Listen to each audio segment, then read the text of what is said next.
ਸਰਦਾਰ ਸ਼ਾਮ ਸਿੰਘ ਅਟਾਰੀ ਵਾਲੇ ਦਾ ਸੰਖੇਪ ਇਤਿਹਾਸ। ਵਾਹਿਗੁਰੂ ਜੀ ਕਾ ਖਾਲਸਾ, ਵਾਹਿਗੁਰੂ ਜੀ ਕੀ ਫਤਿਹ। ਸਭਰਾਵਾਂ ਦੀ ਜੰਗ ਸਿੱਖ ਇਤਿਹਾਸ ਵਿੱਚ ਵਿਸ਼ੇਸ਼ ਮਹੱਤਵ ਰੱਖਦੀ ਹੈ। ਇਸ ਜੰਗ ਵਿੱਚ ਅੰਗਰੇਜ਼ ਦੇ ਖਿਲਾਫ ਲੜਦਿਆਂ ਸਰਦਾਰ ਸ਼ਾਮ ਸਿੰਘ ਅਟਾਰੀ ਵਾਲਿਆਂ ਨੇ ਸ਼ਹੀਦੀ ਪ੍ਰਾਪਤ ਕੀਤੀ ਸੀ। 10 ਫਰਵਰੀ 1846 ਦੇ ਦਿਨ ਸਿੱਖ ਫੌਜਾਂ ਦੇ ਹਾਰ ਜਾਣ ਤੇ ਖਾਲਸਾ ਰਾਜ ਦੀ ਸੁਤੰਤਰਤਾ ਖਤਮ ਹੋ ਗਈ ਸੀ। ਸਰਦਾਰ ਸ਼ਾਮ ਸਿੰਘ ਵਾਹਗਾ ਬਾਰਡਰ ਦੇ ਨੇੜੇ ਅਟਾਰੀ ਪਿੰਡ ਦੇ ਰਹਿਣ ਵਾਲੇ ਸਨ। ਇਹ ਪਿੰਡ ਸਰਦਾਰ ਸ਼ਾਮ ਸਿੰਘ ਦੇ ਵਡੇਰੇ ਸਰਦਾਰ ਗੌਰ ਸਿੰਘ ਨੇ ਬੰਨ੍ਹਿਆ ਸੀ। ਸਰਦਾਰ ਗੌਰ ਸਿੰਘ ਅਤੇ ਸਰਦਾਰ ਕੌਰ ਸਿੰਘ ਦੋਵੇਂ ਸਕੇ ਭਰਾ ਸਨ। ਜਦੋਂ ਮਿਸਲਾਂ ਸਥਾਪਿਤ ਹੋਈਆਂ ਤਾਂ ਇਹ ਦੋਵੇਂ ਭਰਾ ਸਰਦਾਰ ਗੁਰਬਖਸ਼ ਸਿੰਘ ਭੰਗੀ ਦੀ ਮਿਸਲ ਵਿੱਚ ਸ਼ਾਮਲ ਹੋ ਗਏ। ਸਰਦਾਰ ਗੌਰ ਸਿੰਘ ਦਾ ਪੁੱਤਰ ਸਰਦਾਰ ਨਿਹਾਲ ਸਿੰਘ ਵੀ ਆਪਣੇ ਪਿਤਾ ਵਾਂਗ ਭੰਗੀ ਮਿਸਲ ਦਾ ਹੀ ਜਾਗੀਰਦਾਰ ਸੀ। ਇੱਕ ਵਾਰ ਉਹ ਸਰਦਾਰ ਸਾਹਿਬ ਸਿੰਘ ਭੰਗੀ ਨਾਲ ਮਹਾਰਾਜਾ ਰਣਜੀਤ ਸਿੰਘ ਦੇ ਵਿਰੁੱਧ ਲੜਨ ਵੀ ਆਇਆ ਸੀ, ਪਰ ਛੇਤੀ ਹੀ ਸਰਦਾਰ ਨਿਹਾਲ ਸਿੰਘ ਦੀ ਭੰਗੀ ਮਿਸਲ ਦੇ ਆਗੂਆਂ ਨਾਲ ਅਣਬਣ ਹੋ ਗਈ ਅਤੇ 1803 ਈਸਵੀ ਵਿੱਚ ਮਹਾਰਾਜਾ ਰਣਜੀਤ ਸਿੰਘ ਦੇ ਸੱਦੇ ਤੇ ਲਾਹੌਰ ਦਰਬਾਰ ਦੀ ਸੇਵਾ ਵਿੱਚ ਲੱਗ ਗਏ। ਇਹਨਾਂ ਦੇ ਹੀ ਸੁਪੁੱਤਰ ਸਨ ਸਰਦਾਰ ਸ਼ਾਮ ਸਿੰਘ ਅਟਾਰੀ ਵਾਲਾ। ਸਰਦਾਰ ਸ਼ਾਮ ਸਿੰਘ ਦਾ ਜਨਮ ਕਦੋਂ ਹੋਇਆ, ਇਸ ਦੀ ਨਿਸ਼ਚਿਤ ਤਰੀਕ ਬਾਰੇ ਕੁਝ ਜਾਣਕਾਰੀ ਪ੍ਰਾਪਤ ਨਹੀਂ ਹੈ। ਇਹ ਅਨੁਮਾਨ ਹੀ ਲਾਇਆ ਜਾ ਸਕਦਾ ਹੈ ਕਿ ਉਹ ਆਪਣੇ ਪਿਤਾ ਨਾਲ ਹੀ ਜਾਂ ਕੁਝ ਦੇਰ ਬਾਅਦ ਮਹਾਰਾਜਾ ਰਣਜੀਤ ਸਿੰਘ ਦੇ ਦਰਬਾਰ ਵਿੱਚ ਆਏ ਹੋਣਗੇ। Events at the court of Ranjit Singh ਵਿੱਚ 12 ਮਾਰਚ 1816 ਈਸਵੀ ਦੀਆਂ ਖਬਰਾਂ ਹੇਠ ਅੰਕਿਤ ਹੈ ਕਿ ਇੱਕ ਹੀਰਿਆਂ ਜੜਤ ਅੰਗੂਠੀ ਸਰਦਾਰ ਨਿਹਾਲ ਸਿੰਘ ਅਟਾਰੀ ਵਾਲੇ ਦੇ ਪੁੱਤਰ ਨੂੰ ਬਖਸ਼ੀ ਗਈ। ਸਰਦਾਰ ਨਿਹਾਲ ਸਿੰਘ ਅਟਾਰੀ ਵਾਲਾ ਨੇ ਕਸੂਰ, ਮੁਲਤਾਨ ਆਦਿ ਦੀਆਂ ਲੜਾਈਆਂ ਵਿੱਚ ਵੀਰਤਾ ਵਿਖਾ ਕੇ ਮਹਾਰਾਜਾ ਰਣਜੀਤ ਸਿੰਘ ਦਾ ਦਿਲ ਜਿੱਤ ਲਿਆ ਅਤੇ ਜਾਗੀਰਾਂ ਪ੍ਰਾਪਤ ਕੀਤੀਆਂ। ਉਹਨਾਂ ਦਾ ਮਹਿਲਾਂ ਵਿੱਚ ਖੁੱਲ੍ਹਾ ਆਉਣ ਜਾਣ ਹੋ ਗਿਆ ਸੀ। 1817 ਈਸਵੀ ਵਿੱਚ ਅਚਾਨਕ ਮਹਾਰਾਜਾ ਰਣਜੀਤ ਸਿੰਘ ਬਿਮਾਰ ਹੋ ਗਏ ਅਤੇ ਬਚਣ ਦੀ ਕੋਈ ਆਸ ਨਹੀਂ ਸੀ। ਸਰਦਾਰ ਨਿਹਾਲ ਸਿੰਘ ਦੀ ਮੌਤ ਤੋਂ ਬਾਅਦ ਉਹਨਾਂ ਦੀ ਪਦਵੀ ਉੱਤੇ ਉਹਨਾਂ ਦੇ ਸੁਪੁੱਤਰ ਸਰਦਾਰ ਸ਼ਾਮ ਸਿੰਘ ਨੂੰ ਨਿਯੁਕਤ ਕੀਤਾ ਗਿਆ ਅਤੇ ਜਗੀਰ ਵੀ ਸਰਦਾਰ ਸ਼ਾਮ ਸਿੰਘ ਦੇ ਨਾਂ ਚਾੜ ਦਿੱਤੀ ਗਈ। ਸਰਦਾਰ ਸ਼ਾਮ ਸਿੰਘ ਅਟਾਰੀ ਨੂੰ ਬਹਾਦਰੀ, ਦਲੇਰੀ, ਦ੍ਰਿੜਤਾ ਅਤੇ ਪੰਥਕ ਜਜ਼ਬਾ ਵਿਰਸੇ ਵਿੱਚ ਮਿਲਿਆ ਸੀ।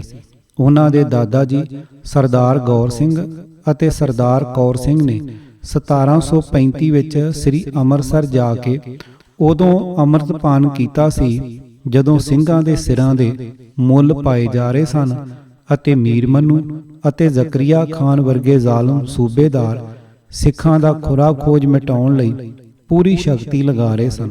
ਸਰਦਾਰ ਗੌਰ ਸਿੰਘ ਅਤੇ ਉਸ ਦੇ ਪੁੱਤਰ ਸਰਦਾਰ ਨਿਹਾਲ ਸਿੰਘ, ਜੋ ਸਰਦਾਰ ਸ਼ਾਮ ਸਿੰਘ ਦੇ ਪਿਤਾ ਜੀ ਸਨ, ਨੇ ਸਿੱਖ ਰਾਜ ਦੀ ਸਥਾਪਨਾ ਅਤੇ ਉਸ ਵਿੱਚ ਨਵੇਂ-ਨਵੇਂ ਅਜਿੱਤ ਸਮਝੇ ਜਾਂਦੇ ਇਲਾਕੇ ਜਿੱਤ ਕੇ ਸਰਕਾਰੇ ਖਾਲਸਾ ਦੇ ਅਧੀਨ ਕਰਨ ਹਿੱਤ ਬੜਾ ਲੰਮਾ ਸੰਘਰਸ਼ ਕੀਤਾ ਅਤੇ ਮਹੱਤਵਪੂਰਨ ਯੋਗਦਾਨ ਪਾਇਆ। ਹੁਣ ਸਰਦਾਰ ਸ਼ਾਮ ਸਿੰਘ ਸਹਿਜ਼ਾਦਾ ਖੜਕ ਸਿੰਘ, ਕੰਵਰ ਸ਼ੇਰ ਸਿੰਘ ਆਦਿ ਨਾਲ ਮਿਲ ਕੇ ਹਰ ਮੁਹਿੰਮ ਵਿੱਚ ਅੱਗੇ ਵਧ ਕੇ ਆਪਣੀ ਸੂਰਮਗਤੀ ਵਿਖਾਉਣ ਲੱਗਾ। ਉਸ ਨੂੰ ਲੜਾਈ ਦੇ ਦਾਅ ਪੇਚਾਂ ਦੀ ਪੂਰੀ ਮੁਹਾਰਤ ਹਾਸਲ ਸੀ।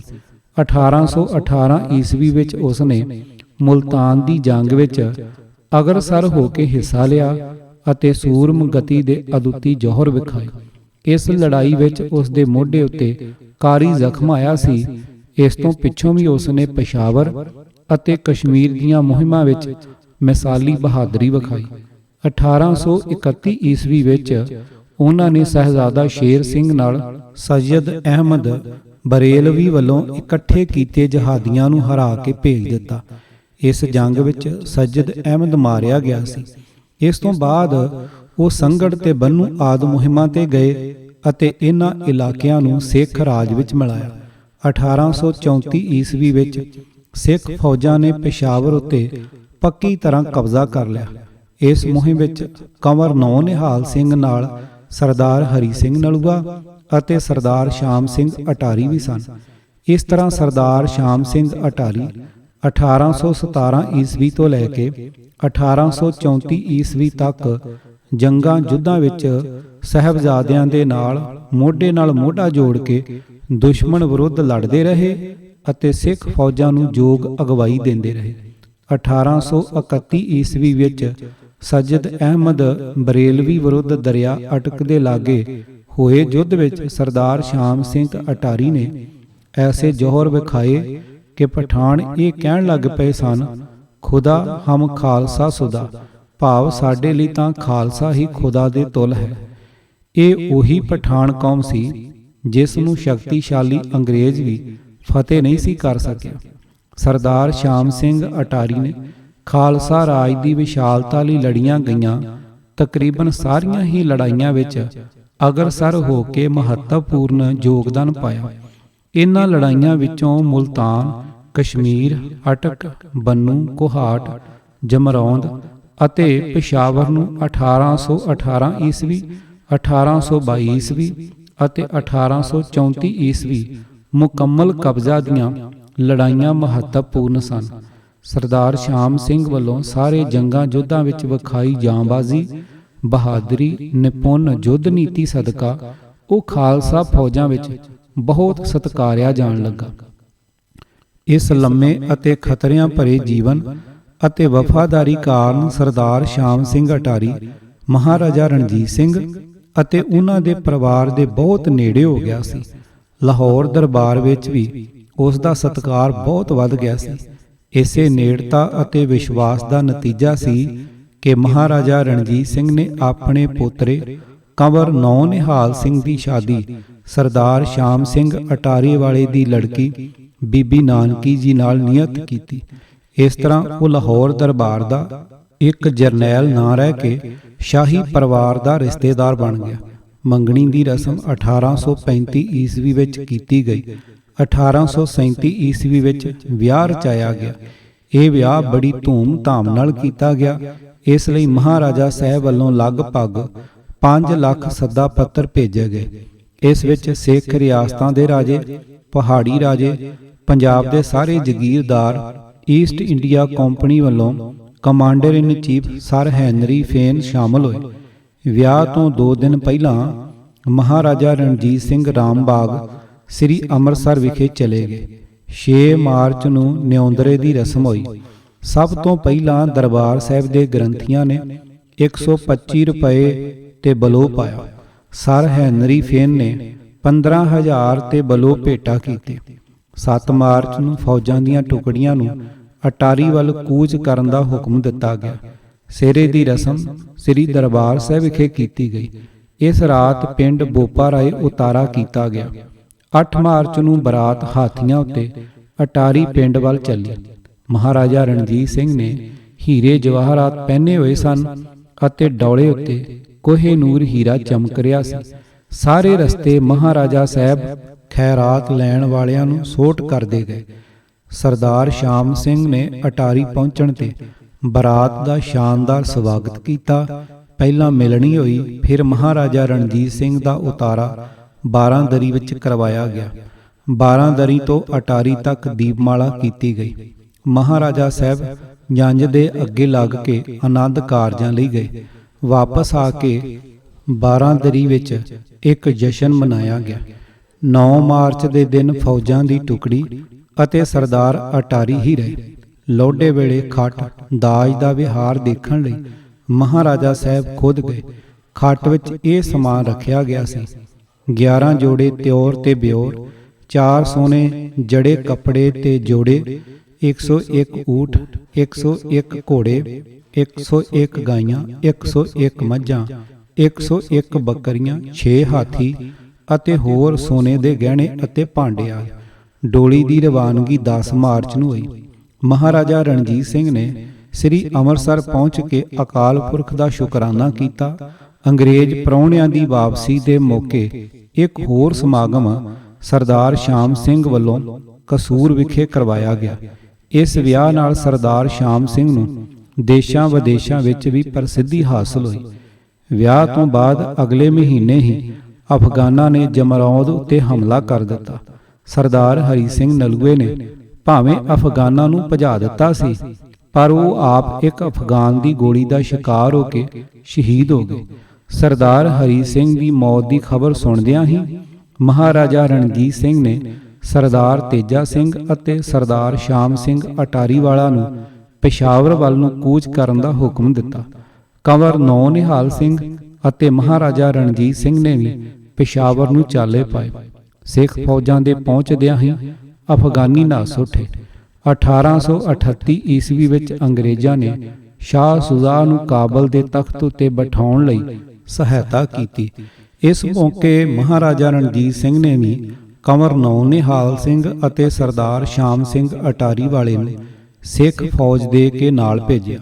ਮਹਾਰਾਜਾ ਰਣਜੀਤ ਸਿੰਘ ਦੀ ਵਿਗੜ ਰਹੀ ਸਿਹਤ ਅਤੇ ਡੋਗਰਿਆਂ ਦੇ ਲਾਹੌਰ ਦਰਬਾਰ ਵਿੱਚ ਨਿੱਤ ਵੱਧ ਰਹੇ ਪ੍ਰਭਾਵ ਅਤੇ ਦਖਲ ਅੰਦਾਜ਼ੀ ਕਾਰਨ ਸਰਦਾਰ ਸ਼ਾਮ ਸਿੰਘ ਅਟਾਰੀ ਚਿੰਤਤ ਸਨ। ਕਦੇ ਕਦਾਈ ਉਹ ਮਹਾਰਾਜਾ ਸਾਹਿਬ ਨਾਲ ਇਸ ਸੰਬੰਧੀ ਗੱਲ ਵੀ ਕਰਦੇ, ਪਰੰਤੂ ਕਪਟੀ ਡੋਗਰੇ ਮਹਾਰਾਜਾ ਸਾਹਿਬ ਨੂੰ ਚਿਕਨੀਆਂ ਚੋਪੜੀਆਂ ਗੱਲਾਂ ਕਰਕੇ ਅਤੇ ਮਹਾਰਾਜੇ ਦੇ ਰਿਸ਼ਤੇਦਾਰਾਂ ਅਤੇ ਸਰਦਾਰਾਂ ਬਾਰੇ ਚੁਗਲੀਆਂ ਕਰਕੇ ਕੰਨ ਭਰਦੇ ਰਹਿੰਦੇ ਸਨ, ਜਿਸ ਕਰਕੇ ਮਹਾਰਾਜਾ ਉਹਨਾਂ ਉੱਤੇ ਪੂਰਾ ਵਿਸ਼ਵਾਸ ਕਰਦਾ ਸੀ। ਰਾਜ ਕੁਰਸੀ ਉੱਤੇ ਬਿਰਾਜਮਾਨ ਹਰ ਵਿਅਕਤੀ ਦੀ ਇਹ ਕਮਜ਼ੋਰੀ ਹੋ ਨਿਬੜਦੀ ਹੈ ਜੋ ਅੰਤ ਨੂੰ ਰਾਜ ਕਰਨ ਵਾਲੇ ਅਤੇ ਰਾਜ ਦੇਸ਼ ਲਈ ਅਤ ਘਾਤਕ ਸਿੱਧ ਹੁੰਦੀ ਹੈ। ਅਨੇਕਾਂ ਮੁਲਕਾਂ ਦੇ ਇਤਿਹਾਸ ਇਸ ਤੱਥ ਦੀ ਗਵਾਹੀ ਭਰਦੇ ਹਨ। 1839 ਈਸਵੀ ਵਿੱਚ ਮਹਾਰਾਜਾ ਰਣਜੀਤ ਸਿੰਘ ਦੇ ਦੇਹਾਂਤ ਪਿੱਛੋਂ ਲਾਹੌਰ ਦਰਬਾਰ ਨਿੱਤ ਦੀਆਂ ਨਵੀਆਂ ਸਾਜ਼ਿਸ਼ਾਂ ਦਾ ਗੜ੍ਹ ਬਣ ਕੇ ਰਹਿ ਗਿਆ ਸੀ। ਡੋਗਰਿਆਂ ਦੀਆਂ ਸਾਜ਼ਿਸ਼ਾਂ ਦੇ ਸ਼ਿਕਾਰ ਹੋਏ ਮਹਾਰਾਜਾ ਖੜਕ ਸਿੰਘ, ਕੰਵਰ ਨੌ ਨਿਹਾਲ ਸਿੰਘ ਅਤੇ ਮਹਾਰਾਜਾ ਸ਼ੇਰ ਸਿੰਘ ਦੇ ਚਲਾਣੇ ਪਿੱਛੋਂ ਮਹਾਰਾਜਾ ਰਣਜੀਤ ਸਿੰਘ ਦੇ ਛੋਟੇ ਸਪੁੱਤਰ ਕੰਵਰ ਦਲੀਪ ਸਿੰਘ ਨੂੰ ਤਖਤ ਉੱਤੇ ਬਿਠਾਇਆ ਗਿਆ। ਹੁਣ ਉੱਥੇ ਰਾਜਾ ਧਿਆਨ ਸਿੰਘ ਦੇ ਪੁੱਤਰ ਰਾਜਾ ਹੀਰਾ ਸਿੰਘ ਆਦਿ ਡੋਗਰਿਆਂ ਦੀ ਨੀਤੀ ਚੱਲਦੀ ਸੀ, ਜੋ ਅਸਲ ਵਿੱਚ ਰਾਜ ਭਾਗ ਉੱਤੇ ਕਾਬਜ਼ ਸਨ। ਸਰਦਾਰਾਂ ਦੀਆਂ ਜਗੀਰਾਂ ਖੋਹੀਆਂ ਜਾਣ ਲੱਗੀਆਂ।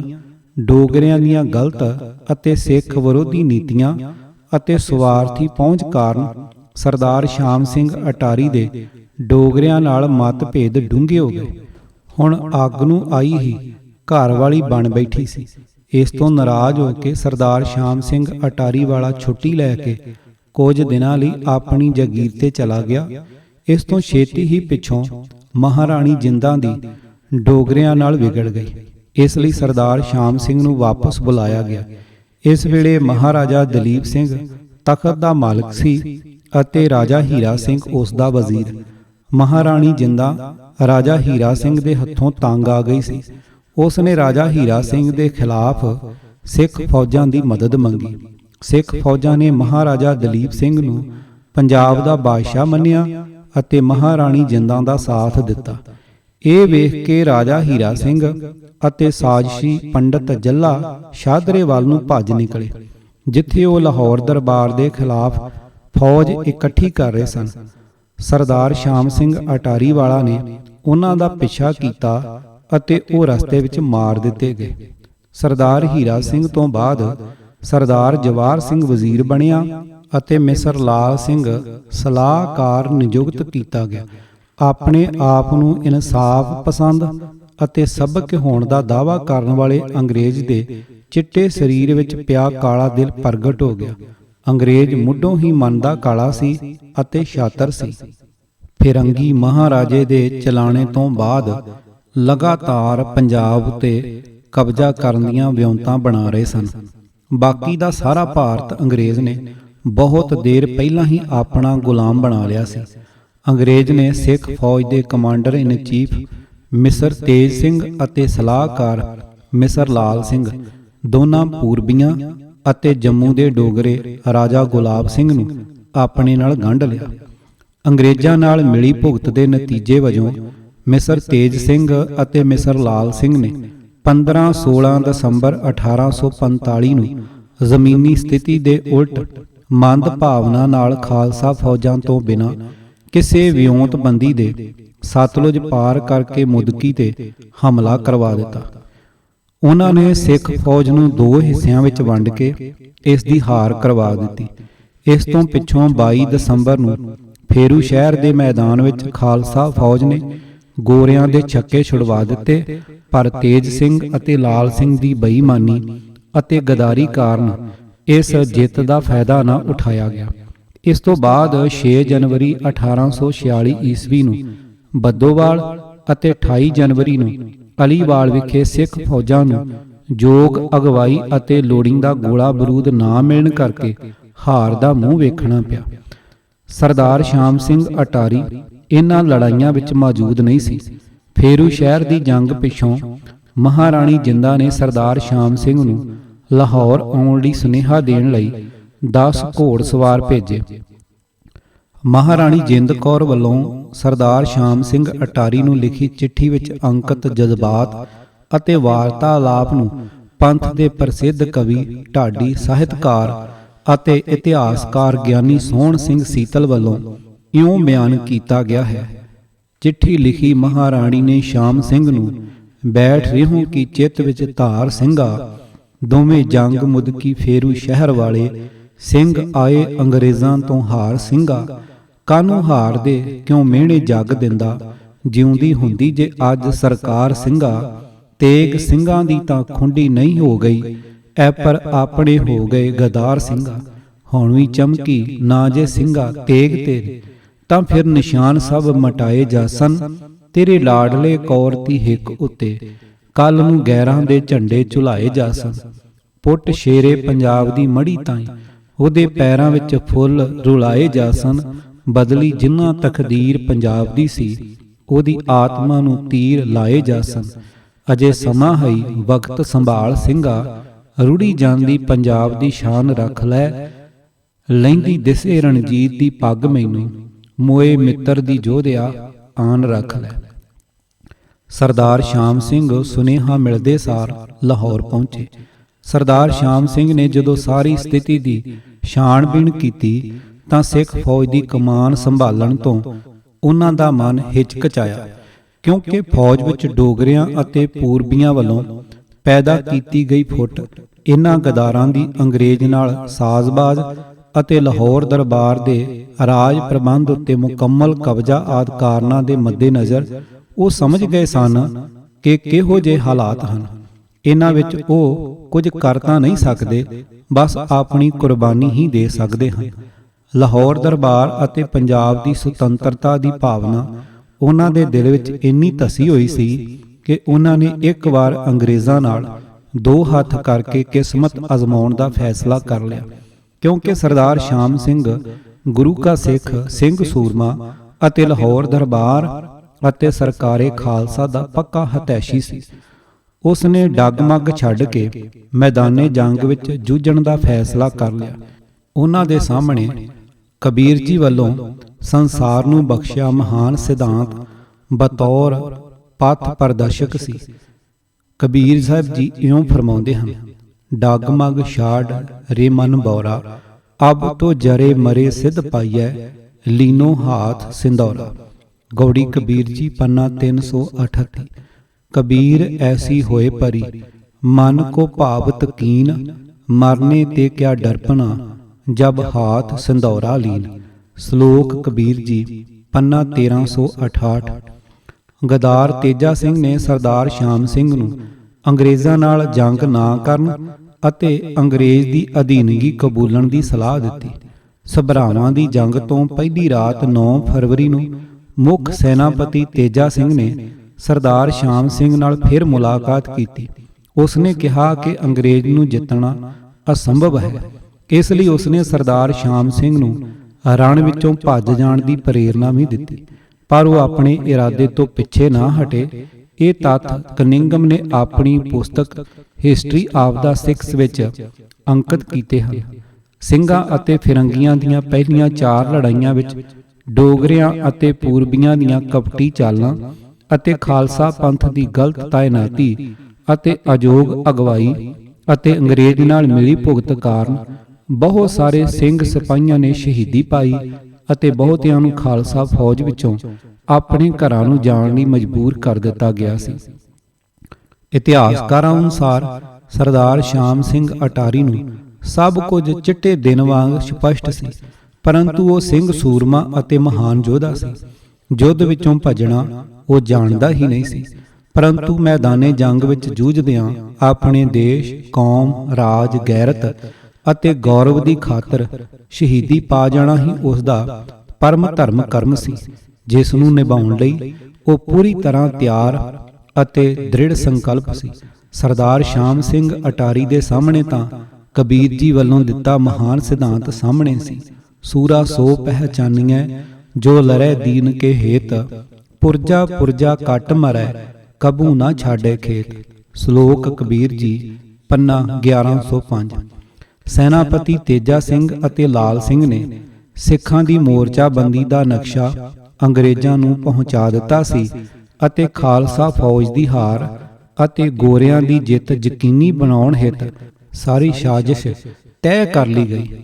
ਇਸ ਨਾਲੋਂ ਵੀ ਖਤਰਨਾਕ ਲਾਹੌਰ ਦਰਬਾਰ ਦੇ ਮੁਖਤਿਆਰੇ ਆਮ ਵਜ਼ੀਰ ਰਾਜਾ ਗੁਲਾਬ ਸਿੰਘ ਨੇ ਅੰਗਰੇਜ਼ ਨਾਲ ਆਪਣੇ ਨਿੱਜੀ ਲਾਭਾਂ ਦੇ ਬਦਲੇ ਵਿੱਚ ਅੰਗਰੇਜ਼ ਦੀ ਜਿੱਤ ਯਕੀਨੀ ਬਣਾਉਣ ਹਿੱਤ ਸਾਜ਼ਿਸ਼ ਤੈਅ ਕਰ ਲਈ, ਜੋ ਇਸ ਤਰ੍ਹਾਂ ਸੀ। ਨੰਬਰ 1, ਪਹਿਲਾਂ ਅੰਗਰੇਜ਼ ਸਿੱਖ ਫੌਜ ਉੱਤੇ ਹਮਲਾ ਕਰਨਗੇ ਅਤੇ ਤੁਰੰਤ ਖਾਲਸਾ ਫੌਜ ਦੇ ਸਰਦਾਰ ਫੌਜ ਤੋਂ ਵੱਖ ਹੋ ਜਾਣਗੇ। ਨੰਬਰ 2, ਖਾਲਸਾ ਫੌਜ ਦੇ ਹਾਰ ਜਾਣ ਮਗਰੋਂ ਲਾਹੌਰ ਦਰਬਾਰ ਖਾਲਸਾ ਫੌਜ ਦਾ ਸਾਥ ਛੱਡ ਦੇਵੇਗਾ। ਨੰਬਰ 3, ਸਤਲੁਜ ਤੋਂ ਅੱਗੇ ਅੰਗਰੇਜ਼ਾਂ ਦਾ ਕਿਤੇ ਟਾਕਰਾ ਨਹੀਂ ਕੀਤਾ ਜਾਵੇਗਾ ਅਤੇ ਲਾਹੌਰ ਨੂੰ ਜਾਣ ਵਾਲੀ ਸੜਕ ਅੰਗਰੇਜ਼ੀ ਫੌਜ ਲਈ ਖੁੱਲ੍ਹੀ ਛੱਡ ਦਿੱਤੀ ਜਾਵੇਗੀ। ਨੰਬਰ 4, ਰਾਜਾ ਗੁਲਾਬ ਸਿੰਘ ਭਾਰੀ ਇਨਾਮ ਦੇ ਨਾਲ ਜੰਮੂ ਕਸ਼ਮੀਰ ਦਾ ਸੁਤੰਤਰ ਰਾਜਾ ਮੰਨ ਲਿਆ ਜਾਵੇਗਾ। ਇਸ ਲਈ ਸੂਰਜ ਚੜ੍ਹਦੇ ਸਾਰ ਹੀ ਜਦੋਂ ਧੁੰਦ ਹਲਕੀ ਹੋਣ ਲੱਗੀ ਤਾਂ ਅੰਗਰੇਜ਼ਾਂ ਨੇ ਗੋਲਾਬਾਰੀ ਸ਼ੁਰੂ ਕਰ ਦਿੱਤੀ। ਅੰਗਰੇਜ਼ਾਂ ਨੇ ਪਹਿਲਾਂ ਸੱਜੇ ਮੋਰਚਿਆਂ ਉੱਤੇ ਹਮਲਾ ਕੀਤਾ। ਸਰਦਾਰ ਸ਼ਾਮ ਸਿੰਘ ਹਰ ਥਾਂ ਜਾ ਕੇ ਸਿੱਖਾਂ ਨੂੰ ਹੱਲਾਸ਼ੇਰੀ ਦਿੰਦੇ ਰਹੇ। ਅੰਗਰੇਜ਼ਾਂ ਦਾ ਪਹਿਲਾ ਹਮਲਾ ਪਛਾੜ ਦਿੱਤਾ ਗਿਆ।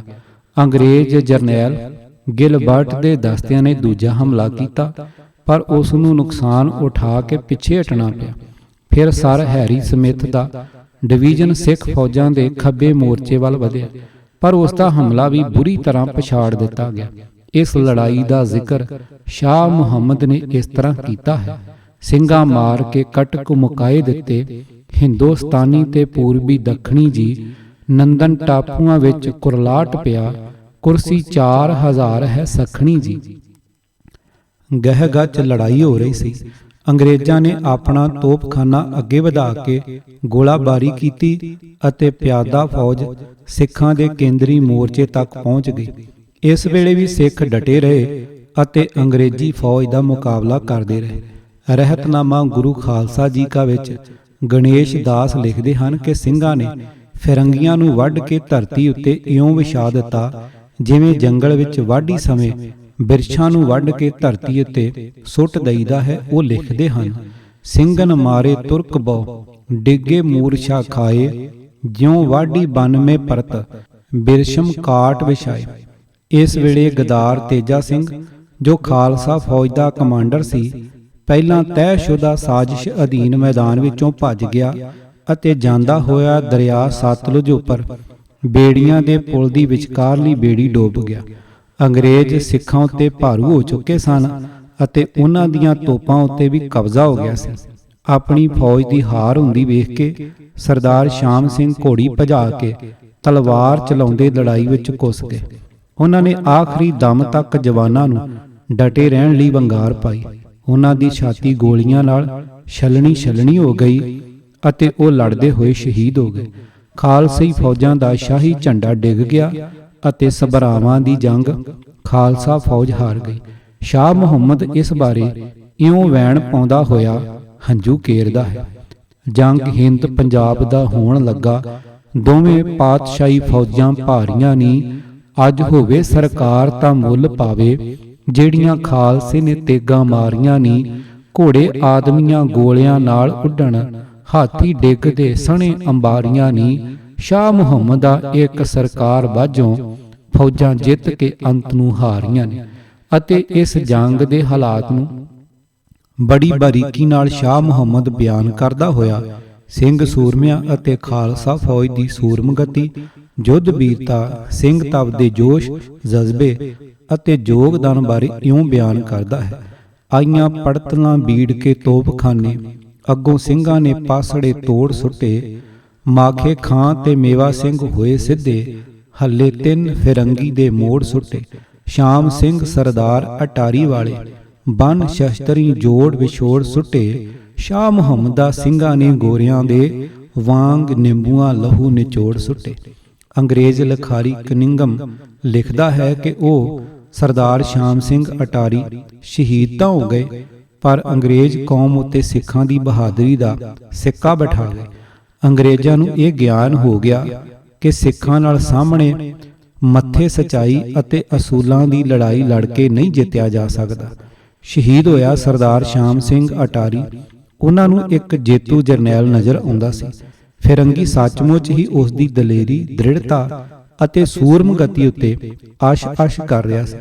ਸਰਦਾਰ ਸ਼ਾਮ ਸਿੰਘ ਨੇ ਉਸ ਲੜਾਈ ਵਿੱਚ ਅੰਗਰੇਜ਼ਾਂ ਦੇ ਕਈ ਹਮਲੇ ਪਛਾੜ ਦਿੱਤੇ ਸਨ, ਜਿਸ ਵਿੱਚ ਉਸ ਦਾ ਆਪਣਾ ਗਦਾਰ ਕਮਾਂਡਰ ਹੀ ਹਰਾਉਣ ਵਾਲਾ ਸੀ। ਉਹ ਗਦਾਰ ਕਮਾਂਡਰ ਹੀ ਆਪ ਜੰਗ ਵਿੱਚੋਂ ਭੱਜ ਗਿਆ ਸੀ। ਉਸ ਨੇ ਸਰਦਾਰ ਸ਼ਾਮ ਸਿੰਘ ਨੂੰ ਵੀ ਆਪਣੇ ਨਾਲ ਭਗੌੜਾ ਬਣਨ ਦੀ ਸਲਾਹ ਦਿੱਤੀ ਸੀ। ਉਸ ਦੀ ਪ੍ਰੇਰਨਾ ਨਾਲ ਹੀ ਕਈ ਸਿਪਾਹੀ ਰਣ ਵਿੱਚੋਂ ਭੱਜ ਗਏ ਅਤੇ ਗੋਲਾ ਬਰੂਦ ਸਪਲਾਈ ਕਰਨ ਵਾਲਿਆਂ ਨੇ ਵੀ ਹੇਰਾ ਫੇਰੀ ਕਰਕੇ ਬਰੂਦ ਦੀ ਥਾਂ ਸਰੋਂ ਭੇਜ ਕੇ ਤੋਪਖਾਨੇ ਨੂੰ ਕਮਜ਼ੋਰ ਕੀਤਾ। ਸਭ ਤੋਂ ਵੱਡੀ ਗੱਲ ਤਾਂ ਇਹ ਹੈ ਕਿ ਜਦੋਂ ਫੌਜ ਦੀ ਮੋਰਚਾਬੰਦੀ ਦਾ ਨਕਸ਼ਾ ਹੀ ਦੁਸ਼ਮਣ ਨੂੰ ਦੇ ਦਿੱਤਾ ਜਾਵੇ ਤਾਂ ਦੁਸ਼ਮਣ ਲਈ ਜਿੱਤਣਾ ਬਹੁਤ ਆਸਾਨ ਹੋ ਜਾਂਦਾ ਹੈ ਅਤੇ ਇਹ ਅੰਗਰੇਜ਼ ਦੀ ਬਹਾਦਰੀ ਦੀ ਲੜਾਈ ਨਾ ਰਹਿ ਕੇ ਧੋਖੇ, ਛਲ ਕਪਟ ਅਤੇ ਗਦਾਰ ਡੋਗਰੇ ਅਤੇ ਪੂਰਬੀ ਕਮਾਂਡਰਾਂ ਦੀ ਗਦਾਰੀ ਦੀ ਲੜਾਈ ਬਣ ਜਾਂਦੀ ਹੈ। ਇਸੇ ਲਈ ਸ਼ਾਹ ਮੁਹੰਮਦ ਸਿੱਖਾਂ ਦੀ ਹਾਰ ਤੇ ਕੂਕ ਉੱਠਦਾ ਹੈ। ਅੱਜ ਹੋਵੇ ਸਰਕਾਰ ਤਾਂ ਮੁੱਲ ਪਾਵੇ, ਜਿਹੜੀਆਂ ਖਾਲਸੇ ਨੇ ਤੇਗਾਂ ਮਾਰੀਆਂ ਨੀ, ਸ਼ਾਹ ਮੁਹੰਮਦ ਦਾ ਇੱਕ ਸਰਕਾਰ ਬਾਝੋਂ ਫੌਜਾਂ ਜਿੱਤ ਕੇ ਅੰਤ ਨੂੰ ਹਾਰੀਆਂ ਨੀ। ਗਿਆਨੀ ਗਿਆਨ ਸਿੰਘ ਤਵਾਰੀਖ ਗੁਰੂ ਖਾਲਸਾ ਭਾਗ ਦੂਜਾ ਦੇ ਪੰਨਾ 478 ਉੱਤੇ ਖਾਲਸਾ ਫੌਜ ਵੱਲੋਂ ਵਿਖਾਏ ਲਾ ਮਿਸਾਲ ਜੌਹਰ। ਫੌਜ ਦੇ ਮੁਖੀਆਂ ਮਿਸਰ ਲਾਲ ਸਿੰਘ, ਮਿਸਰ ਤੇਜਾ ਸਿੰਘ ਪੂਰਬੀਆ ਅਤੇ ਲਾਹੌਰ ਦਰਬਾਰ ਦੇ ਮੁਖੀ ਵਜ਼ੀਰ ਜੰਮੂ ਦੇ ਡੋਗਰੇ ਰਾਜਾ ਗੁਲਾਬ ਸਿੰਘ ਦੀ ਸਰਕਾਰੇ ਖਾਲਸਾ ਪੰਜਾਬ ਦੇਸ਼ ਅਤੇ ਖਾਲਸਾਈ ਫੌਜਾਂ ਨਾਲ ਕੀਤੀ ਗਦਾਰੀ, ਧੋਖਾਧੜੀ ਅਤੇ ਬੇਈਮਾਨੀ ਬਾਰੇ ਲਿਖਦਿਆਂ ਇਸ ਮਹਾਯੁੱਧ ਦੀ ਤੁਲਨਾ ਸੰਸਾਰ ਪ੍ਰਸਿੱਧ ਲੜਾਈਆਂ ਨਾਲ ਕਰਦਿਆਂ ਲਿਖਦੇ ਹਨ ਕਿ ਜਦੋਂ ਫੌਜ ਦੇ ਮੁਖੀ ਭੱਜ ਨਿਕਲੇ ਅਤੇ ਜਾਂਦੇ ਸਮੇਂ ਦਰਿਆ ਉੱਤੇ ਬਣਿਆ ਕਿਸ਼ਤੀਆਂ ਦਾ ਪੁਲ ਵੀ ਤਬਾਹ ਕਰ ਗਏ ਤਾਂ ਸਰਦਾਰ ਸ਼ਾਮ ਸਿੰਘ ਅਟਾਰੀ ਨੇ ਰਹਿੰਦੀ ਖੁੰਦੀ ਖਾਲਸਾ ਫੌਜ ਨੂੰ ਵੰਗਾਰਿਆ ਤੇ ਕਿਹਾ, ਐ ਬਹਾਦਰ ਖਾਲਸਾ ਜੀ, ਲੂਣ ਅਤੇ ਧਰਮ ਦੀ ਸ਼ਰਤ ਤੇ ਇਸ ਜਿਉਣ ਨਾਲੋਂ ਮਰ ਜਾਣਾ ਅੱਛਾ ਹੈ। ਜੋ ਆਪਣੇ ਸਿੰਘ ਨਾਮ ਤੇ ਵੱਟਾ ਲਾ ਜਾਂਦੇ ਹਨ, ਆਪਣੇ ਗੁਰੂ ਸਾਹਿਬਾਨ ਦਾ ਹੁਕਮ ਪੂਰਾ ਕਰੋ, ਕਿਉਂਕਿ ਉਸ ਤੇ ਚੱਲਣਾ ਆਪ ਦਾ ਧਰਮ ਹੈ। ਅੱਗੇ ਵੱਧ ਕੇ ਮਰੋ ਮਾਰੋ, ਜਿਸ ਤੋਂ ਉਹ ਦਰਜਾ ਮਿਲੇਗਾ ਜਿਸ ਦੇ ਵਾਸਤੇ ਬੜੇ ਬੜੇ ਰਿਸ਼ੀ ਮੁਨੀ ਤੇ ਤਪਸਵੀ ਜਾਚਨਾ ਕਰਦੇ ਹਨ। ਪਿਆਰੇ ਭਰਾਵੋ, ਲੂਣ ਦੀ ਸ਼ਰਤ ਤੇ ਜਾਨ ਦੇਣੀ ਹੀ ਫਤਿਹ ਹੈ। ਲੜਾਈ ਦੇ ਮੈਦਾਨ ਵਿੱਚੋਂ ਨੱਸ ਜਾਣਾ ਸਿੰਘਾਂ ਦਾ ਕੰਮ ਨਹੀਂ, ਤੇ ਇਹ ਵੀ ਸਮਝ ਲਓ ਕਿ ਹੁਣ ਨੱਸ ਕੇ ਵੀ ਜਾਨ ਨਹੀਂ ਬਚੇਗੀ, ਕਿਉਂਕਿ ਕੋਈ ਰਾਹ ਨੱਸ ਜਾਣ ਨੂੰ ਨਹੀਂ ਰਿਹਾ। 3 ਪਾਸੇ ਦੁਸ਼ਮਣ ਦੀ ਸੈਨਾ ਤੁਹਾਡੀ ਜਾਨ ਲੈਣ ਲਈ ਤਿਆਰ ਖੜੀ ਹੈ। ਚੌਥੇ ਪਾਸੇ ਦਰਿਆ ਸਤਲੁਜ ਜ਼ੋਰਾਂ ਤੇ ਹੈ। ਜੋ ਪੁਲ ਸੀ ਉਹ ਕੌਮੀ ਗਦਾਰ ਤੇਜਾ ਸਿੰਘ ਤੋੜ ਗਿਆ ਹੈ। ਸਵਾਏ ਸਾਹਮਣੇ ਹੋ ਕੇ ਲੜਨ ਦੇ ਹੋਰ ਕੋਈ ਰਾਹ ਨਹੀਂ ਦਿਸਦਾ। ਹੁਣ ਤੇਗ ਤਲਵਾਰ ਪੂਰੇ ਸਿੰਘ ਤਪ ਦੇ ਜੋਸ਼ ਅਤੇ ਜਜ਼ਬੇ ਨਾਲ ਵਾਹ ਦਿਓ। ਸਰਦਾਰ ਸ਼ਾਮ ਸਿੰਘ ਦੀਆਂ ਇਹਨਾਂ ਗੱਲਾਂ ਨੇ ਸਿੰਘਾਂ ਵਿੱਚ ਜਾਨ ਪਾ ਦਿੱਤੀ। ਤੋਪਾਂ ਨੂੰ ਤਖਤਿਆਂ ਤੋਂ ਗਿਰਾ ਕੇ, ਬੰਦੂਕਾਂ ਨੂੰ ਮੋਢਿਆਂ ਤੇ ਸੁੱਟ, ਆਪਣੀ ਸਦਾ ਦੀ ਪਿਆਰੀ ਕਿਰਪਾਨ ਸ੍ਰੀ ਸਾਹਿਬ ਨੂੰ ਢੂ ਕੇ ਵੈਰੀ ਦੇ ਦਲਾਂ ਉੱਤੇ ਸ਼ੇਰਾਂ ਵਾਂਗ ਗੱਜ ਕੇ ਜਾ ਪਏ। ਇੱਕ ਦੁਪਹਿਰ ਤੱਕ ਇਹਨਾਂ ਸ਼ੇਰਾਂ ਦੇ ਅੱਗੇ ਅੰਗਰੇਜ਼ ਸਿਪਾਹੀ ਬੱਕਰੀਆਂ ਦੀਆਂ ਤਰ੍ਹਾਂ ਨੱਸਦੇ ਜਾ ਰਹੇ ਸਨ। ਜਿੱਧਰ ਚਿੱਟੇ ਕੱਪੜੇ ਵਾਲਿਆਂ ਦਾ ਝੁੰਡ ਵੇਖਦੇ ਉਧਰ ਹੀ ਜਾ ਪੈਂਦੇ। ਇਹਨਾਂ ਦੇ ਪੈਂਦਿਆਂ ਹੀ ਮੈਦਾਨ ਖਾਲੀ ਨਜ਼ਰ ਆ ਜਾਂਦਾ। ਸਿੰਘਾਂ ਉੱਤੇ 120 ਤੋਪਾਂ ਅਤੇ 18,000 ਬੰਦੂਕਾਂ ਅੱਗ ਵਰਾ ਰਹੀਆਂ ਸਨ, ਜਿਸ ਤੋਂ ਛਾਨਣੀ ਵਾਂਗ ਛੇਕ ਹੋ ਕੇ ਸਿੱਖ ਪਤੰਗਿਆਂ ਦੀ ਤਰ੍ਹਾਂ ਗਿਰ ਰਹੇ ਸਨ, ਪਰੰਤੂ ਪਿੱਛੇ ਨਹੀਂ ਹਟਦੇ ਸਨ। ਲਾਸ਼ਾਂ ਦੇ ਢੇਰ ਲੱਗ ਗਏ ਅਤੇ ਜ਼ਮੀਨ ਲਾਲ ਹੋ ਗਈ। ਇਸ ਲੜਾਈ ਦਾ ਹਾਲ ਲਿਖਦਿਆਂ ਤਾਂ ਕਲਮ ਦਾ ਸੀਨਾ ਫਟਦਾ ਹੈ। ਲਾਰਡ ਡਗਫ ਤੇ ਲਾਰਡ ਹਾਰਡਿੰਗ ਆਦਿਕ ਵੱਡੇ ਵੱਡੇ ਅੰਗਰੇਜ਼ਾਂ ਨੇ ਬੜੇ ਸੁਨੇਹੇ ਭੇਜੇ ਕਿ ਤੁਸੀਂ ਹਥਿਆਰ ਸੁੱਟ ਦੇਵੋ ਤਾਂ ਜੋ ਤੁਹਾਡੀ ਜਾਨ ਬਖਸ਼ੀ ਕੀਤੀ ਜਾਵੇ, ਪਰੰਤੂ ਸਿੱਖਾਂ ਨੇ ਦੁਸ਼ਮਣ ਦਾ ਪੱਲਾ ਫੜ ਕੇ ਜਿਉਣ ਨਾਲੋਂ ਸ਼ਹੀਦ ਹੋਣਾ ਹੀ ਠੀਕ ਸਮਝਿਆ, ਅਰਥਾਤ ਅਧੀਨਤਾ ਸਵੀਕਾਰ ਨਹੀਂ ਕੀਤੀ। ਖਾਲਸਾ ਅਕਾਲ ਪੁਰਖ ਅਤੇ ਆਪਣੇ ਸਤਿਗੁਰ ਤੋਂ ਸਿਵਾਏ ਹੋਰ ਕਿਸੇ ਦੀ ਅਧੀਨਗੀ ਕਬੂਲ ਹੀ ਨਹੀਂ ਕਰਦਾ। ਸਰਦਾਰ ਸ਼ਾਮ ਸਿੰਘ ਗਲ ਵਿੱਚ ਕਫਨੀ ਪਾਏ, ਘੋੜੇ ਉੱਤੇ ਸਵਾਰ ਅਤੇ ਹੱਥ ਵਿੱਚ ਨੰਗੀ ਤਲਵਾਰ ਲਈ ਕਿੱਥੇ ਹੈ ਲਾਟ, ਕਿੱਥੇ ਹੈ ਲਾਟ ਕਹਿੰਦਾ ਅੰਗਰੇਜ਼ਾਂ ਦੀ ਫੌਜ ਦੇ ਸਮੁੰਦਰ ਵਿੱਚ ਜਾ ਵੜਿਆ। 10-20 ਨੂੰ ਕਤਲ ਕਰਦਾ, ਆਪ ਵੀ ਟੁਕੜੇ ਟੁਕੜੇ ਹੋ ਕੇ ਆਪਣੇ ਭਰਾਵਾਂ ਦੀਆਂ ਲਾਸ਼ਾਂ ਵਿੱਚ ਸੌਂ ਗਿਆ। ਸਰਦਾਰ ਸ਼ਾਮ ਸਿੰਘ ਦੇ ਡਿੱਗਦੇ ਹੀ ਲਾਹੌਰ ਦਰਬਾਰ ਦਾ ਝੰਡਾ ਡਿੱਗ ਪਿਆ ਅਤੇ ਮੈਦਾਨ ਅੰਗਰੇਜ਼ਾਂ ਦੇ ਹੱਥ ਆ ਗਿਆ। ਅੰਤ ਨੂੰ ਜਦ ਅੰਗਰੇਜ਼ੀ ਰਸਾਲੇ ਅਤੇ ਪਲਟਣਾ, ਜਿਨ੍ਹਾਂ ਦੀ ਗਿਣਤੀ 30,000 ਦੇ ਕਰੀਬ ਸੀ, ਇੱਕੋ ਵੇਰਾ ਤਿੰਨਾਂ ਪਾਸਿਆਂ ਤੋਂ ਸਿੱਖਾਂ ਨੂੰ ਘੇਰ ਕੇ ਅੱਗ ਵਰਸਾਉਂਦੇ ਹੋਏ ਅੱਗੇ ਵਧਣਾ ਸ਼ੁਰੂ ਕੀਤਾ, ਭਲਾ ਫਿਰ ਤਲਵਾਰ ਦੀ ਲੜਾਈ ਕਿਸ ਤਰ੍ਹਾਂ ਲੜੀ ਜਾਵੇ। ਪਾਣੀਪਤ ਦੀ ਜੰਗ ਤੋਂ ਪਿੱਛੋਂ ਜੰਗ ਦੁਰਾਨੀਆਂ ਅਤੇ ਮਰਹਟਿਆਂ ਦੇ ਵਿਚਕਾਰ ਹੋਇਆ ਸੀ। ਇਤਨੇ ਜਵਾਨ ਅਤੇ ਘੋੜੇ ਸ਼ਾਇਦ ਕਿਸੇ ਜੰਗ ਵਿੱਚ ਨਹੀਂ ਮੋਏ ਹੋਣਗੇ ਜਿੰਨੇ ਕਿ ਸਭਰਾਵਾਂ ਦੀ ਜੰਗ ਵਿੱਚ ਖਤਮ ਹੋ ਗਏ। ਇਹ ਜੰਗ ਵੀ ਦੂਜਾ ਮਹਾਭਾਰਤ ਦਾ ਯੁੱਧ ਕਿਹਾ ਜਾ ਸਕਦਾ ਹੈ। ਸਿੱਖਾਂ ਨੂੰ ਬੇਹੱਦ ਹਾਨੀ ਤੇ ਨੁਕਸਾਨ ਪੁੱਜਾ, ਪਰੰਤੂ ਅੰਗਰੇਜ਼ਾਂ ਨੂੰ ਮੁਰਦਿਆਂ ਤੇ ਗੋਲੀ ਚਲਾਉਣ ਦੇ ਕਾਰਨ ਬੇਹੱਦ ਬਦਨਾਮੀ ਮਿਲੀ। ਕਨਿੰਗਮ ਲਿਖਦਾ ਹੈ ਕਿ ਭਾਵੇਂ ਇਹ ਸਭ ਕੁਝ ਹੋਇਆ, ਪਰੰਤੂ ਕਿਸੇ ਸਿੱਖ ਨੇ ਅਧੀਨਤਾ ਸਵੀਕਾਰ ਨਹੀਂ ਕੀਤੀ ਅਤੇ ਨਾ ਕਿਸੇ ਨੇ ਪਨਾਹ ਮੰਗੀ। ਉਹ ਬਰਾਬਰ ਆਪਣੇ ਦੁਸ਼ਮਣ ਦੇ ਸਾਹਮਣੇ ਤਲਵਾਰਾਂ ਉਠਾ ਉਠਾ ਕੇ ਗਰਜਦੇ ਰਹੇ। ਫਤਿਹ ਪਾਉਣ ਵਾਲੀ ਕੌਮ ਹਾਰਨ ਵਾਲਿਆਂ ਦੀ ਇਸ ਬੇਅੰਤ ਦਲੇਰੀ ਅਤੇ ਅਦੁੱਤੀ ਬਹਾਦਰੀ ਨੂੰ ਵੇਖ ਕੇ ਹੈਰਾਨ ਸੀ। ਸਾਰੇ ਅੰਗਰੇਜ਼ ਅਫਸਰਾਂ ਦੇ ਮੂੰਹ ਤੋਂ ਅਵਸੋਂ ਵਾਹ ਵਾਹ ਨਿਕਲਦੀ ਸੀ। ਇਸ ਲੜਾਈ ਵਿੱਚ 2083 ਅੰਗਰੇਜ਼ ਫੌਜ ਦੇ ਜਵਾਨ ਫੱਟੜ ਅਤੇ 320 ਫੌਜੀ ਮਾਰੇ ਗਏ। 5-6 ਹਜ਼ਾਰ ਸਿੱਖ ਉਸ ਦਿਨ ਲੂਣ ਹਲਾਲ ਕਰਦੇ ਹੋਏ ਸ਼ਹੀਦ ਹੋ ਗਏ। ਇਹ ਭਾਰੀ ਸ਼ਿਕਸਤ ਸਿੱਖਾਂ ਨੂੰ ਨਮਕ ਹਰਾਮੀ ਆਗੂਆਂ ਤੇ ਵਿਸ਼ਵਾਸ ਕਰਨ ਦੀ ਸਜ਼ਾ ਮਿਲੀ। ਇਹਨਾਂ ਲੜਾਈਆਂ ਵਿੱਚ ਸਿੱਖਾਂ ਨੂੰ ਮਾਲੂਮ ਹੋ ਗਿਆ ਕਿ ਅੰਗਰੇਜ਼ਾਂ ਤੋਂ ਬਾਜ਼ੀ ਜਿੱਤ ਖੜਨਾ ਬਹੁਤ ਮੁਸ਼ਕਲ ਨਹੀਂ ਹੈ। ਭਾਵੇਂ ਮੈਦਾਨੇ ਜੰਗ ਵਿੱਚ ਸਿੱਖਾਂ ਨੇ ਬਹਾਦਰੀ ਅਤੇ ਦਲੇਰੀ ਅੰਗਰੇਜ਼ਾਂ ਨਾਲੋਂ ਘੱਟ ਨਹੀਂ ਵਿਖਾਈ, ਪਰੰਤੂ ਜਦ ਸਿੱਖਾਂ ਦੇ ਅਫਸਰਾਂ ਦੀ ਨੀਤ ਵਿੱਚ ਵੀ ਬਦੀ ਹੋਵੇ ਤਦ ਸਿੱਖ ਵਿਚਾਰੇ ਕੀ ਕਰ ਸਕਦੇ ਸਨ। ਕਨਿੰਗਮ ਦੇ ਲਿਖੇ ਅਨੁਸਾਰ ਬਹਾਦਰੀ ਵਾਲੇ ਦਿਲ ਤੇ ਕੰਮ ਕਰਨ ਵਾਲੇ ਹੱਥ ਸਿੱਖਾਂ ਜਿਹੇ ਸ਼ਾਇਦ ਹੀ ਕਿਸੇ ਦੂਜੀ ਕੌਮ ਦੇ ਹੋਣਗੇ, ਪਰੰਤੂ ਸ਼ੋਕ ਹੈ ਕਿ ਇਹਨਾਂ ਨੂੰ ਹੌਸਲਾ ਤੇ ਇੱਕ ਬਣਾਉਣ ਵਾਲਾ ਆਗੂ ਨਾ ਮਿਲਿਆ। ਉਕਤ ਸੰਖੇਪ ਪਰੰਤੂ ਗੰਭੀਰ ਵਿਚਾਰ ਚਰਚਾ ਤੋਂ ਸਪਸ਼ਟ ਹੋ ਜਾਂਦਾ ਹੈ ਕਿ ਸਿੱਖ ਧਰਮ ਦਾ ਇਨਕਲਾਬ ਇੱਕ ਸੰਪੂਰਨ ਕ੍ਰਾਂਤੀ ਸੀ। ਇਹ ਨਿਮਾਣਿਆਂ ਲਈ ਮਾਣ, ਨਿਤਾਣਿਆਂ ਲਈ ਤਾਣ, ਨਿਆਸਰਿਆਂ ਲਈ ਆਸਰਾ, ਹੱਕ ਅਤੇ ਸੱਚ ਉੱਤੇ ਪਹਿਰਾ ਦੇਣ, ਗੌਰਵ ਗੈਰਤ ਅਣਖ ਦੀ ਜ਼ਿੰਦਗੀ ਜਿਉਣ, ਗਰੀਬਾਂ ਮਸਕੀਨਾਂ ਅਤੇ ਅਖੌਤੀ ਸ਼ੂਦਰਾਂ ਦੀ ਬੰਦ ਖਲਾਸੀ, ਕਿਰਤ ਅਤੇ ਕਿਰਤੀ ਦੇ ਸਨਮਾਨ, ਮਨੁੱਖੀ ਅਧਿਕਾਰਾਂ ਦੀ ਜ਼ਾਮਨੀ, ਮਨੁੱਖੀ ਬਰਾਬਰੀ ਦੀ ਗਰੰਟੀ ਅਤੇ ਜਗਤ ਜਨਨੀ ਇਸਤਰੀ ਦਾ ਪੂਰਾ ਮਾਣ ਸਨਮਾਨ ਬਹਾਲ ਕਰਨ ਦੀ ਇੱਕ ਸੰਪੂਰਨ ਕ੍ਰਾਂਤੀ ਸੀ, ਜਿਸ ਨੇ ਪੁਰਾਤਨ ਭਾਰਤੀ ਸਮਾਜਿਕ, ਜਾਤ-ਪਾਤ, ਰਾਜਨੀਤਿਕ, ਧਾਰਮਿਕ, ਆਰਥਿਕ ਢਾਂਚੇ ਅਤੇ ਜਾਗੀਰਦਾਰੀ ਸਿਸਟਮ ਨੂੰ ਪੂਰੀ ਤਰ੍ਹਾਂ ਤਹਿਸ-ਨਹਿਸ ਕਰਕੇ ਇੱਕ ਨਵੇਂ ਨਿਰਾਲੇ ਅਤੇ ਵਿਲੱਖਣ ਸਰਬਪੱਖੀ ਨਿਰਮਲ ਪੰਥ ਦੇ ਲੋਕ ਹਤੈਸ਼ੀ ਢਾਂਚੇ ਦੀ ਉਸਾਰੀ ਕੀਤੀ, ਜਿਸ ਦੇ ਨਤੀਜੇ ਵਜੋਂ ਹੇਠਲੀ ਉੱਤੇ ਆ ਗਈ। ਭੂਰਿਆਂ ਵਾਲੇ ਰਾਜੇ ਕੀਤੇ, ਮੁਗਲਾਂ ਜ਼ਹਿਰ ਪਿਆਲੇ ਪੀਤੇ ਵਾਲੀ ਹਾਲਤ ਬਣ ਗਈ। ਦਲਿਤ ਅਤੇ ਕਿਰਤੀ ਰਾਜ ਭਾਗ ਅਤੇ ਸਰਦਾਰੀਆਂ ਦੇ ਮਾਲਕ ਬਣ ਗਏ। ਸਰਦਾਰ ਰਤਨ ਸਿੰਘ ਭੰਗੂ ਆਪਣੇ ਸ੍ਰੀ ਗੁਰੂ ਪੰਥ ਪ੍ਰਕਾਸ਼ ਵਿੱਚ ਇਸ ਸਿੱਖ ਧਰਮ ਦੇ ਇਨਕਲਾਬ ਦੇ ਨਿਸ਼ਾਨੇ ਬਾਰੇ ਇਉਂ ਸਪਸ਼ਟ ਕਰਦਾ ਹੈ: ਸਤ ਸਨਾਤ ਔ 12 ਜਾਤ, ਜਾਨ ਨੇ ਰਾਜਨੀਤੀ ਕੀ ਬਾਤ, ਜੱਟ ਬੂਟ ਕਹਿ ਜਹ ਜਗ ਮਾਹੀ, ਬਣੀਏ ਬਕਾਲ ਕਿਰਾੜ ਖੱਤਰੀ ਸਦਾਹੀ, ਇਨ ਗਰੀਬਨ ਸਿੰਘਨ ਕੋ ਦਉ ਪਾਤਸ਼ਾਹੀ, ਇਹ ਯਾਦ ਰੱਖੇ ਹਮਰੀ ਗੁਰਿਆਈ। ਇਸ ਤਰ੍ਹਾਂ ਖਾਲਸਾ ਪੰਥ ਨੇ ਗੁਰੂ ਤੇਗ ਬਹਾਦਰ ਸਾਹਿਬ ਜੀ ਦੇ ਨਿਮਨ ਸ਼ਬਦ ਦੇ ਸੱਚ ਨੂੰ ਪ੍ਰਗਟ ਕਰ ਦਿੱਤਾ। ਗੁਰਵਾਕ ਹੈ: ਹਰ ਕੀ ਗਤ ਨਹਿ ਕੋ ਜਾਣੈ, ਜੋਗੀ ਜਪੀ ਤਪੀ ਪਚ ਹਾਰੇ, ਅਰਬਹ ਲੋਕ ਸਿਆਣੇ ਰਹਾਓ, ਛਿਨ ਮਹਿ ਰਾਓ ਰੰਕ ਕੋ ਕਰਈ, ਰਾਓ ਰੰਕ ਕਰ ਡਾਰੇ। ਬਿਹਾਕੜਾ ਮਹੱਲਾ ਨੌਵਾਂ, ਪੰਨਾ 537। ਪਰੰਤੂ ਇਸ ਗੰਭੀਰ ਅਤੇ ਲੰਬੇ ਸੰਘਰਸ਼ ਦੌਰਾਨ ਇਹ ਗੱਲ ਵੀ ਪੱਕੇ ਤੌਰ ਤੇ ਸਾਹਮਣੇ ਆਉਂਦੀ ਹੈ ਕਿ ਫੁੱਲ ਨਾਲ ਕੰਡਾ ਸਦਾ ਹੀ ਮੌਜੂਦ ਸੀ। ਨੇਕੀ ਨਾਲ ਬਦੀ ਵੀ ਬਰਾਬਰ ਚੱਲਦੀ ਰਹੀ, ਪਰ ਉਪਕਾਰੀ ਅਤੇ ਨਿੱਜ ਸਵਾਰਥੀ ਅਕਿਰਤ ਕਣ ਲੋਕ ਵੀ ਇੱਕੋ ਸਮੇਂ ਨਾਲੋਂ ਨਾਲ ਵਿਚਰਦੇ ਰਹੇ। ਦੇਸ਼ ਭਗਤ ਅਤੇ ਦੇਸ਼ ਧਰੋਹੀ ਸ਼ਕਤੀਆਂ ਵੀ ਨਾਲੋਂ ਨਾਲ ਹੀ ਚੱਲਦੀਆਂ ਰਹੀਆਂ। ਅੱਜ ਵੀ ਇਹੋ ਵਰਤਾਰਾ ਬਾਦਸਤੂਰ ਜਾਰੀ ਹੈ। ਗੁਰੂ ਨਾਨਕ ਸਾਹਿਬ ਜੀ ਦੇ ਸਮੇਂ ਤੋਂ 10 ਗੁਰੂ ਸਾਹਿਬਾਨ ਅਤੇ ਖਾਲਸਾ ਪੰਥ ਦੇ ਸਮੁੱਚੇ ਇਤਿਹਾਸ ਵਿੱਚ ਇਹ ਸਿਲਸਿਲਾ ਲਗਾਤਾਰ ਜਾਰੀ ਰਿਹਾ।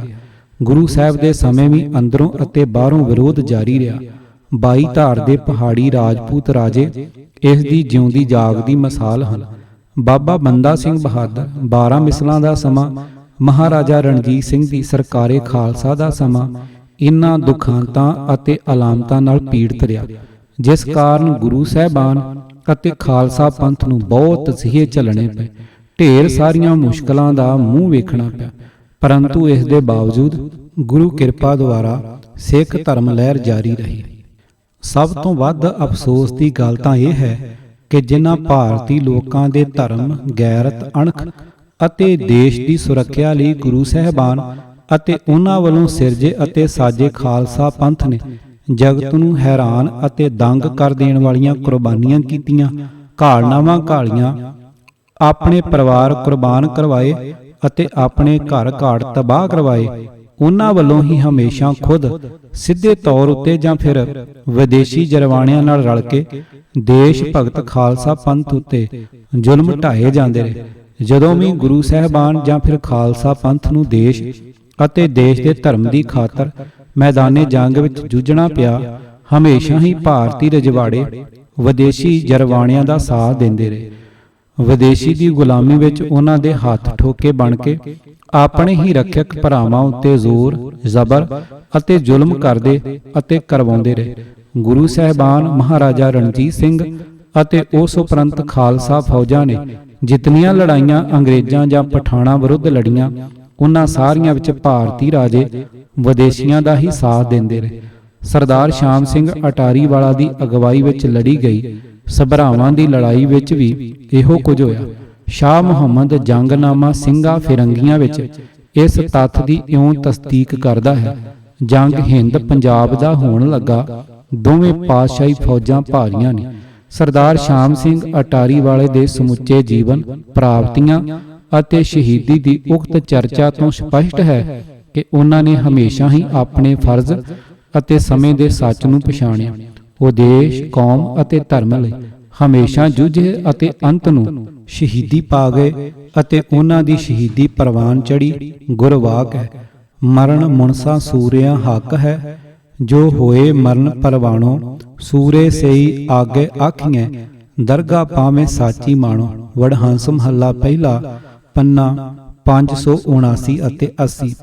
ਸਰਦਾਰ ਸ਼ਾਮ ਸਿੰਘ ਅਟਾਰੀ ਦੀ ਕੁਰਬਾਨੀ ਪੰਜਾਬ ਦੀ ਮਹਾਨ ਵੀਰ ਰਣ ਭੂਮੀ ਲਈ ਇੱਕ ਚਾਨਣ ਮੁਨਾਰੇ ਦਾ ਕੰਮ ਦਿੰਦੀ ਰਹੇਗੀ।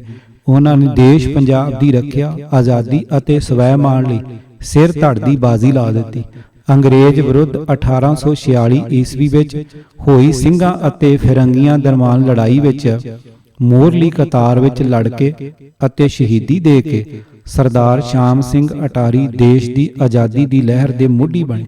ਸੱਚਮੁੱਚ ਹੀ ਸਰਦਾਰ ਸ਼ਾਮ ਸਿੰਘ ਅਟਾਰੀ ਵਾਲੇ ਭਾਵੇਂ ਰਣ ਭੂਮੀ ਵਿੱਚ ਸਿੱਖੀ ਸਿਦਕ ਸਿੰਘ ਤਪ ਦਾ ਜਜ਼ਬਾ ਆਪਣੀ ਕੌਮ ਅਤੇ ਦੇਸ਼ ਪੰਜਾਬ ਪ੍ਰਤੀ ਵਫਾਦਾਰੀ ਨਿਭਾਉਂਦਿਆਂ ਤੂੰਬਾ ਤੂੰਬਾ ਹੋ ਗਏ, ਪਰੰਤੂ ਆਖਰੀ ਦਮ ਤੀਕ ਉਹ ਚਟਾਨ ਵਾਂਗ ਦ੍ਰਿੜ ਰਹੇ। ਕਿਸੇ ਕਵੀ ਨੇ ਠੀਕ ਹੀ ਕਿਹਾ ਹੈ, ਬੋਟੀ ਬੋਟੀ ਹੋ ਗਿਆ ਸਿੱਖੀ ਨਹੀਂ ਸੂਰਮੇ ਹਾਰੀ, ਵਿਰਲੇ ਜੰਮਣ ਜੱਗ ਤੇ ਇਹੋ ਜੇ ਪਰਉਪਕਾਰੀ।